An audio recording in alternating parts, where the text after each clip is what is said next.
Hello friends, நம்ம இன்றைக்கி காலையில் என்ன பிரேக்ஃபாஸ்ட் பண்ணியிருக்கோம், அதுக்கப்புறமா ஸ்கூலுக்கு என்ன லஞ்ச் பாக்ஸ்க்கு ரெடி பண்ணியிருக்கோம் அப்படின்னு தான் பார்க்க போகிறோம்.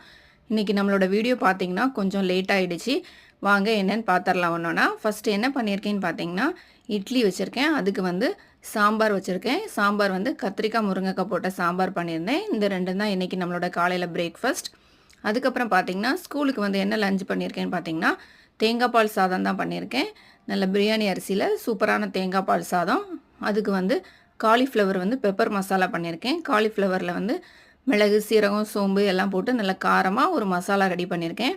இந்த தேங்காய் பால் சாதத்துக்கும் அந்த பெப்பர் மசாலா சூப்பராக இருக்கும். ஓகே ஃப்ரெண்ட்ஸ், இதுதான் இன்றைக்கி நம்மளோட காலையில் பிரேக்ஃபாஸ்ட்டும் ஸ்கூலுக்கான லஞ்ச் பாக்ஸ் ரெசிபியும். இந்த வீடியோ உங்களுக்கு பிடிச்சிருந்தா லைக் பண்ணுங்கள், ஷேர் பண்ணுங்கள், மறக்காமல் என்னோடய சேனலை சப்ஸ்கிரைப் பண்ணுங்கள். அப்போ தான் இந்த மாதிரி நிறைய வீடியோஸ் உங்களால் பார்க்க முடியும். நீங்கள் என்ன சாப்பிட்டீங்க அப்படின்னு மறக்காமல் கமெண்ட் பாக்ஸில் கமெண்ட் பண்ணுங்கள்.